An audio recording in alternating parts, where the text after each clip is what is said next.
사라진 사람을 붙잡지 마라. 1편. 관계는 흘러간다. 그러니 먼저 나를 지켜라.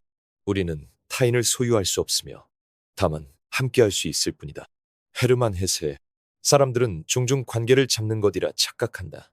함께 걷는다는 의미를 함께 묶여 있는 것으로 오해한다. 그러나 인간관계는 그렇게 정지되어 있는 게 아니다. 사랑이든 우정이든 흐르는 것이다. 고여 있지 않다. 언젠가는 달라지고 떠나가고 사라지기도 한다. 헤세는 말한다. 우리는 타인을 소유할 수 없다고. 그 말은 냉정하지만 정확하다. 어떤 관계는 애써 붙잡을수록 더 빨리 부서진다. 어릴 적 잡으려 할수록 더 멀어지던 나비처럼. 나는 한 중년 남성을 만난 적이 있다. 그는 평생을 친구 하나를 중심으로 살아왔다. 20대에 만나 50대가 넘도록 거의 매일 연락했고 가족보다 가까운 사이였다. 하지만 어느 날 친구는 아무 이유 없이 멀어졌다. 전화를 받아도 예전 같지 않았고 만나도 예전처럼 웃지 않았다. 남자는 애썼다. 원인을 찾고 화해를 청하고 때로는 비굴해지기까지 했다. 하지만 돌아오지 않았다. 관계는 그렇게 끝이 났다. 그 후 그는 말했다. 그 사람에게 미련이 있는 게 아니라 예전에 나 자신을 잃은 게 더 슬퍼. 그 말에 나는 고개를 끄덕일 수밖에 없었다. 관계에서 가장 먼저 무너지는 것은 타인과의 연결이 아니라 자기 자신과의 연결이다. 타인을 지키겠다고 자신을 잃는 순간 그 관계는 이미 건강하지 않다. 우리는 상대를 붙잡는데 급급해 나 자신이 무너지고 있다는 걸 눈치채지 못한다. 그러다 어느 날 깨닫는다. 나는 누구였지? 집착은 사랑이 아니다. 사랑은 놓아주는 힘이다. 에리 프롬. 많은 사람이 오해한다. 사랑이란 끝까지 기다리고 견디고 붙잡는 것이라고. 하지만 프롬은 말한다. 진짜 사랑은 놓아주는 용기라고. 이는 단순히 관계를 포기하라는 말이 아니다. 상대가 아닌 내 삶의 방향을 중심에 두라는 말이다. 한 여성은 10여 년간 남편에게 정서적으로 휘둘렸다. 애정을 구걸하고 냉대에도 버텼다. 주변은 말렸다. 왜 그걸 참아? 하지만 그녀는 대답했다. 그래도 내가 떠나면 그 사람 무너질까봐. 그 말은 겉보기에 배려 같았지만 사실은 자신에 대한 무관심이었다. 그녀는 타인의 파국을 막기 위해 자기 생을 조금씩 부수고 있었던 것이다. 사람을 이해한다는 것은 때로는 거리를 둔다는 뜻이다. 알랭드, 보통 가까이 있다고 해서 이해하는 건 아니다. 오히려 너무 가까우면 더 보이지 않는다. 친밀함은 착각을 낳고 착각은 실망을 낳는다. 드 보통의 말처럼 거리를 둠으로써 우리는 비로소 타인을 제대로 이해할 여유를 가진다. 그 거리 안에는 존중도 있고 나 자신도 있다. 거리를 둘 수 없을 만큼 엉켜있는 관계는 결국 질식으로 끝난다. 나는 상담 중에 이런 말을 종종 한다. 이 관계가 나를 더 나답게 만들어주는가? 만약 그렇지 않다면 그것은 건강한 관계가 아니다. 관계는 때로 나를 시험하고 변화시키고 성장시키지만 결국은 나를 지켜주는 울타리여야 한다. 그 안에서 나는 안전해야 한다. 아무리 사랑해도 나를 해치는 관계라면 그것은 관계가 아니다. 그건 관계라는 이름을 쓴 폭력일 뿐이다. 인연은 노력으로 유지되지만 강요로 유지되지는 않는다. 법정 스님, 이 말은 관계에 있어 가장 중요한 기준이 된다. 누군가를 계속 붙잡고 매달리고 스스로를 낮추면서 유지해야만 하는 관계라면 그것은 이미 끝난 관계일지도 모른다. 관계는 서로의 존엄 위에 세워지는 것이지 한 사람의 희생 위에 지어지는 것이 아니다. 법정 스님의 말처럼 노력은 필요하지만 그건 서로를 위한 노력이어야 한다. 누군가와의 관계가 점점 멀어진다고 느껴질 때 가장 먼저 해야 할 일은 상대를 붙잡는 것이 아니라 나를 돌아보는 일이다. 그 사람을 위해 얼마나 애썼는지가 아니라 그 안에서 내가 얼마나 상처받고 있었는지를 들여다보는 일이다. 사라지는 사람을 붙잡지 마라. 떠나는 관계를 원망하지 마라. 다만 그 자리에 남은 나를 사랑하라. 관계를 정리할 줄 아는 사람이 결국 자기 인생을 지킨다. 당신을 파괴하는 착한 사람 콤플렉스. 2편. 착함이라는 가면은 왜 나를 갉아먹는가? 착한 사람은 늘 손해본다. 하지만 진짜 문제는 그 손해가 습관이 된다는 것이다. 알프레드 아들러. 착한 사람. 언제나 배려하고 먼저 양보하고 자기보다 남을 앞세우는 사람. 사람들은 그를 칭찬한다. 정말 좋은 분이에요. 하지만 정작 그 사람 자신은 그 말 뒤에 가려진 고통을 안고 살아간다. 착한 사람은 외롭다. 자신의 마음보다 타인의 반응을 먼저 살피고 거절을 두려워하고 싫은 소리를 삼킨다. 그리고 어느 날 자신이 사라졌다는 걸 깨닫는다. 아들러는 인간의 기본적인 욕구 중 하나를 인정 욕구라고 말했다. 착한 사람이 되려는 강박은 결국 인정받기 위한 몸부림이다. 사랑받고 싶고 미움받기 싫고 버려지고 싶지 않아서 우리는 착함을 선택한다. 하지만 그것은 자기 희생이 아닌 자기 포기일 수 있다. 나는 한 중년 여성을 기억한다. 그녀는 늘 미소를 지었고 괜찮아요가 입버릇이었다. 남편, 시댁, 직장, 친구까지 누구 하나 그녀의 경계를 넘는 걸 막지 못했다. 모든 것을 받아들이고 아무 말도 하지 않았다. 그러다 결국 병원에 실려왔다. 극심한 스트레스로 인한 공황장애. 그녀는 말한다. 내가 참으면 되는 줄 알았어요. 근데 나는 도대체 어디 있는 건가요? 그렇다. 참는 사람은 결국 사라지는 사람이 된다. 좋은 사람이라는 말은 때때로 자신의 감정을 죽이는 말이기도 하다. 자기 자신을 배신하면서까지 남을 만족시키려 하지 마라. 라우츠, 노자의 이 말은 마치 속삭이는 경고 같다. 사람들은 종종 자기 희생을 미덕이라 생각한다. 하지만 그건 경계를 넘어서면 독이 된다. 남을 만족시키기 위해 내 욕구, 내 감정, 내 진실을 버리는 순간 우리는 결국 자기 삶의 주인이 되지 못한다. 착한 사람은 갈등을 피한다. 그냥 내가 조금 참으면 되지. 나만 힘들면 되지. 이런 말은 순간은 평화를 주지만 결국 관계를 왜곡시킨다. 진짜 친밀함은 갈등을 직면하는 용기에서 시작된다. 침묵은 사랑이 아니라 회피다. 착함이라는 이름 아래 우리는 너무 많은 감정을 묻는다. 거절은 이기적인 것이 아니라 건강한 경계다. 브레네 브라운, 진정한 관계란 싫은 말도 할 수 있는 관계다. 건강한 관계는 경계가 있고 그 안에서 감정이 존중된다. 그런데 착한 사람은 그 경계를 지우고 산다. 나보다 당신이 중요하다고 말하며. 그러나 자기를 지키지 않는 사람은 결국 누구도 지킬 수 없다. 나는 상담 중에 종종 이렇게 말한다. 착하게 살지 마세요. 정직하게 사세요. 착함은 타인을 향하고 정직함은 자기 자신을 향한다. 정직한 사람은 말한다. 지금 이 말이 불편할 수 있지만 나는 이렇게 느낀다. 그건 상처를 주려는 게 아니라 진짜 관계를 지키려는 말이다. 착한 사람은 외롭다. 왜냐면 자신의 진짜 감정을 나눌 사람이 없기 때문이다. 언제나 괜찮다고 말하고 언제나 맞춰주며 속을 보여주지 않기 때문이다. 그건 결국 가면이다. 가면을 오래 쓰면 내 얼굴도 잊게 된다. 당신은 누군가에게 좋은 사람이 아니라 당신 자신에게 진실한 사람이어야 한다. 카일 융. 융의 말은 핵심을 찌른다. 우리는 누구에게도 완벽히 좋은 사람일 수 없다. 그래서 중요한 건 누구보다 내가 나를 존중하는 사람이 되는 것이다. 그게 모든 관계의 시작이다. 착함은 버려도 된다. 대신 진심은 버리지 말자. 진심은 불편할 수 있지만 진심은 관계를 살린다. 말하지 않는 감정은 결국 관계를 갉아먹는다. 그래서 이제는 말해야 한다. 나는 지금 이게 힘들다. 나는 이 관계에서 존중받고 싶다. 나는 더 이상 참지 않겠다. 그 말을 할 수 있어야 비로소 당신의 인생이 시작된다. 착한 사람이 아닌 건강한 사람이 되어야 한다. 늘 주기만 하는 사람의 슬픔. 3편. 줄 수 있는 사람은 반드시 받아야 한다. 빈 컵으로는 아무에게도 물을 줄 수 없다. 로빈 샤르마. 누군가를 위한다는 말. 그 말은 때때로 너무 쉽게 사용된다. 사람들은 말한다. 그래도 내가 해줘야지. 내가 아니면 누가 하겠어. 그 말 속엔 책임감도 있지만 의무감이라는 독도 숨어 있다. 계속 주다 보면 언젠가는 바닥이 드러난다. 샤르마는 말한다. 네가 비어 있으면 누구에게도 아무것도 줄 수 없다. 나는 그런 사람을 많이 봤다. 가정에서, 직장에서, 친구 사이에서 늘 주는 사람으로만 살아온 이들. 잔소리 없이 챙기고 불만 없이 내어주고 기대지 않는 사람. 하지만 그런 관계는 오래갈수록 균형을 잃는다. 어느 날 그 사람은 지쳤다는 말조차 할 기운이 없다.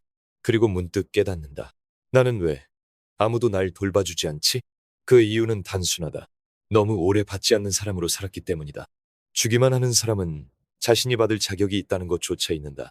주는 것에도 경계가 필요하다. 그렇지 않으면 이용당하게 된다. 루시어스 아네우스 세네카. 세네카는 오래전 이 사실을 꿰뚫어 봤다. 좋은 사람이 되려는 의지는 훌륭하지만 그것이 무기가 되어선 안 된다. 누군가에게 계속 주다 보면 그들은 그게 당연하다고 여긴다. 고마움은 사라지고 요구는 커진다. 그러다 결국 너의 줌은 희생이 아닌 소모가 된다. 어느 중년 가장은 가족을 위해 평생 일만 했다. 좋은 남편, 좋은 아버지로 살았고 가족도 그를 그렇게 불렀다. 하지만 정작 그는 한 번도 자기 삶을 살아본 적이 없었다. 퇴직 후 그는 무기력에 빠졌고 자주 눈물을 흘렸다. 이제 나는 아무 쓸모없는 사람 같아요. 그는 줄 것이 없어진 순간 존재 가치를 잃었다고 느낀 것이다. 하지만 그건 오해다. 가치는 무엇을 주느냐로 생기지 않는다. 가치는 나 자신이 누구인가로 존재한다. 받을 줄 아는 사람만이 진짜로 줄 수 있다. 탈무드. 이 말은 단순히 주고받기의 기술이 아니다. 삶의 깊은 본질을 말한다. 우리는 받지 않으면 고갈된다. 누군가의 배려를 받아들이고 때론 기대고 나약함을 드러내는 용기가 있어야 한다. 그래야 다음 사랑도 다음 배려도 가능하다. 받지 않는 사람은 오히려 관계를 차단하는 사람이 될 수 있다. 난 괜찮으라는 말은 타인의 접근을 막는다. 그리고 점점 진짜 혼자가 된다. 나는 상담 중 자주 묻는다. 요즘 가장 힘들 때 누구에게 기대셨나요? 그때 아무 대답도 하지 못하는 사람은 이미 너무 오래 버티고 있었던 사람이다. 주고 또 주는 사랑은 언젠가는 자신을 삼켜버린다. 오쇼. 오쇼의 말은 관계의 균형에 대한 경고다. 너무 오래 주기만 하면 어느 순간부터 사랑은 의무가 되고 배려는 부담이 된다. 그리고 결국 그 안에 있던 사람이 사라진다. 그게 바로 주기만 하다 지쳐버린 사람의 마지막 표정이다. 사람은 누구나 사랑받아야 한다. 그리고 그 자격은 어떤 조건도 필요 없다. 내가 줄 수 있기 때문에 받는 것이 아니라 존재하기 때문에 받을 수 있는 것이다. 이제는 받아야 한다. 괜찮지 않다고 말할 수 있어야 한다. 도움을 청하고 기대고 부탁하고 눈물 흘릴 수 있어야 한다. 그게 연약함이 아니라 정직한 인간의 얼굴이다. 줄 수 있는 사람은 멋지다. 하지만 줄 줄만 알고 받을 줄 모르는 사람은 결국 무너진다. 주는 사람이 살아남으려면 반드시 받아야 한다. 언제까지 그 사람 눈치만 보며 살 건가? 사편, 두려움에 길들여진 관계는 사랑이 아니다. 진짜 자유는 누군가의 눈치를 보지 않는 순간 시작된다. 장폴 사르트르. 어떤 사람은 하루 대부분을 타인의 표정에 반응하며 산다. 상대가 기분이 나빠 보이면 내가 뭘 잘못했나 싶고 작은 말투 하나에도 마음이 쿵하고 내려앉는다. 그 사람에게는 늘 조심하고 맞추고 참아야만 관계가 유지된다는 믿음이 있다. 그런 관계를 우리는 사랑이라고 착각한다.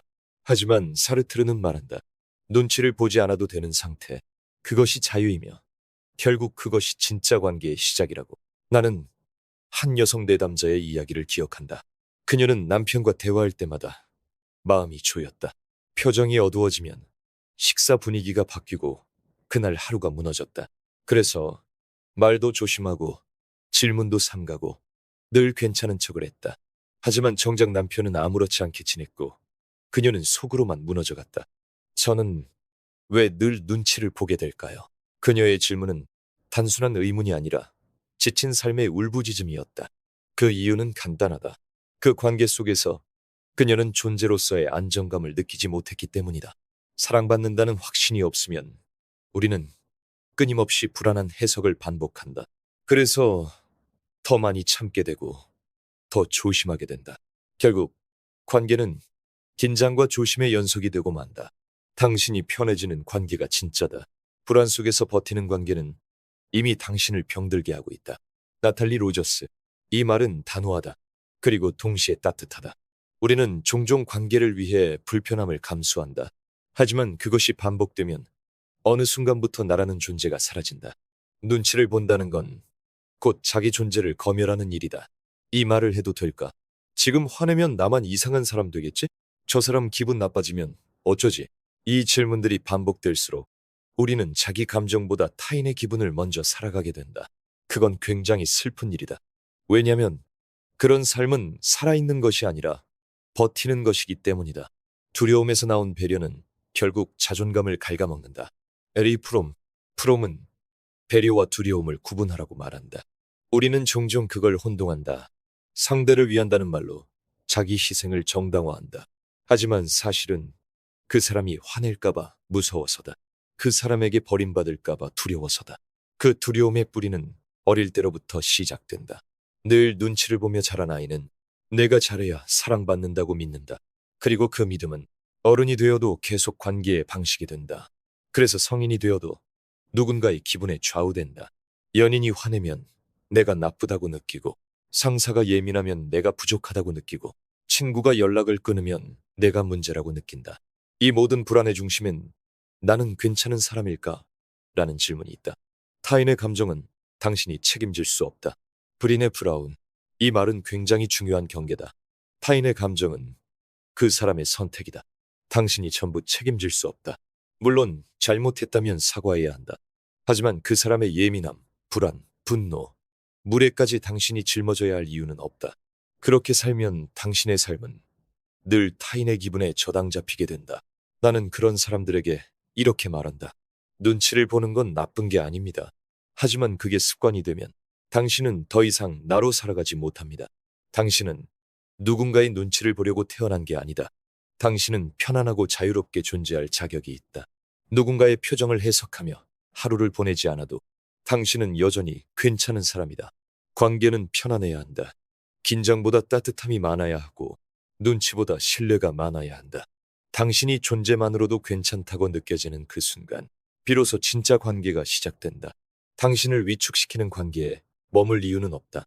당신을 깎아내리는 사람과의 관계를 끝내야 하는 이유. 5편. 무시와 비난은 관계가 아니라 침묵 속의 폭력이다. 자주 무시당하면 결국 스스로를 무시하게 된다. 마야 안젤루. 무시와 비난은 늘 조용히 다가온다. 처음엔 농담처럼 시작된다. 넌 참 눈치가 없어. 그걸 아직도 몰라? 넌 원래 그런 사람이잖아. 처음엔 웃으며 넘긴다. 하지만 두 번째, 세 번째가 되면 그 말은 마음에 남는다. 그리고 어느 순간 그 말이 진실처럼 들리기 시작한다. 마야 안젤루의 말처럼 타인의 무시가 반복되면 자기 인식 자체가 훼손된다. 내가 정말 부족한 사람일까? 나는 늘 틀리는 사람일까? 자존감은 그렇게 천천히, 그러나 확실하게 무너진다. 나는 그런 사람을 알고 있다. 남편과 오랜 세월을 함께한 중년 여성이었다. 겉보기에 그들의 관계는 문제없어 보였다. 하지만 대화 속엔 늘 남편의 조롱이 숨어 있었다. 그걸 또 잊었어? 네가 한 말은 신뢰가 안 가. 네가 뭘 알아? 그녀는 말한다. 처음엔 화가 났지만 이제는 그냥 그런가 보다 해요. 그런가 보다가 바로 자기 파괴의 시작이다. 사랑은 존중에서 시작되고 무시는 파괴에서 시작된다. 칼 융. 융의 말은 단호하다. 무시는 감정적 학대의 가장 흔한 형태다. 소리를 지르지 않아도, 손찌검을 하지 않아도 존재 자체를 가볍게 여기는 말 한마디면 충분하다. 그리고 그것은 깊게 파고든다. 이런 관계의 특징은 명확하다. 상대는 절대 자신이 무시하고 있다는 사실을 인정하지 않는다. 그게 무슨 큰일이야. 너무 예민하네. 장난도 못해? 피해자는 스스로를 의심하게 되고 점점 입을 닫는다. 그리고 자신을 괴롭히는 사람을 합리화한다. 그래도 그 사람 나쁜 사람은 아니야. 이건 정신적 탈진을 부르는 가장 위험한 회로다. 자기를 사랑하는 사람은 자신을 무시하는 사람 곁에 오래 머물지 않는다. 루이즈 헤이. 이 말은 우리에게 단 하나의 기준을 던진다. 그 관계 안에서 내가 내 자신을 더 아끼게 되는가? 아니면 점점 나를 깎아내리고 있는가? 당신을 웃게 하는 사람과 당신을 움츠리게 만드는 사람은 분명히 다르다. 그리고 그 차이는 당신의 삶 전체를 바꾼다. 나는 자주 이렇게 말한다. 관계를 끊는 건 이기적인 게 아닙니다. 그건 당신을 지키는 일입니다. 관계를 끊는 건 쉬운 일이 아니다. 특히 정을 주고 시간을 쏟고 역사를 함께한 사이라면 더더욱. 하지만 그런 이유로 계속 무너진다면 그건 관계가 아니다. 그건 지속된 상처일 뿐이다. 너무 오래 참은 사람은 결국 자기 존재 자체를 지운다. 데비 포드.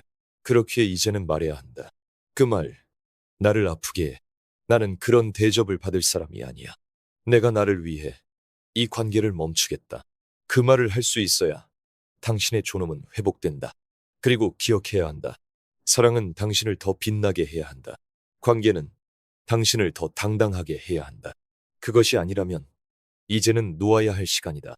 당신을 깎아내리는 사람을 떠나는 순간 당신은 다시 살아난다.